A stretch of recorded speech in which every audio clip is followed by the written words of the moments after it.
Job 35-ാം അധ്യായം. ദൈവത്തിൻ്റെ ക്ഷമ. എലീഹു പറഞ്ഞു, ഇത് നീതിയാണെന്ന് നിനക്ക് തോന്നുന്നുവോ?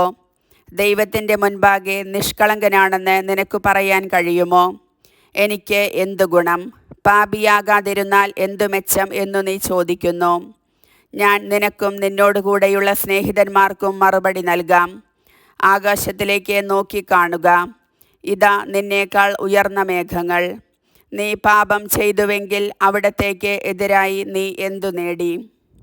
നിന്റെ അകൃത്യങ്ങൾ പെരുകിയാൽ അത് അവിടത്തെ ബാധിക്കുമോ?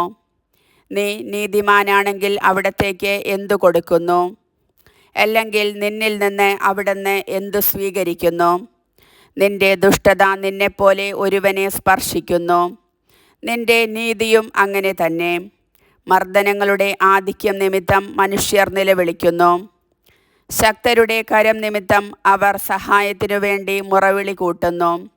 എന്നാൽ രാത്രിയിൽ ആനന്ദഗീതങ്ങൾ പകരുന്നവനും മൃഗങ്ങളെക്കാൾ ബുദ്ധിയും ആകാശപ്പറവകളെക്കാൾ അറിവും നൽകുന്നവനുമായ എൻ്റെ സ്രഷ്ടാവായ ദൈവം എവിടെ എന്ന് ആരും ചോദിക്കുന്നില്ല.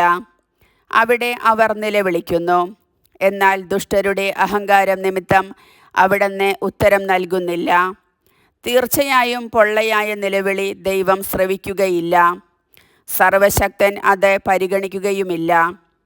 നീ അവിടത്തെ കാണുന്നില്ലെന്നും നിന്റെ പരാതികൾ അവിടത്തെ മുൻപിലാണെന്നും നീ അവിടത്തെ കാത്തിരിക്കുകയാണെന്നും പറയുമ്പോൾ ആ പരിഗണന കുറവായിരിക്കും.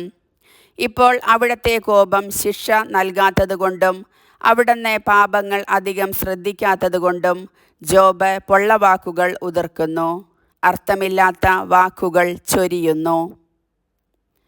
കർത്താവിൻ്റെ വചനം.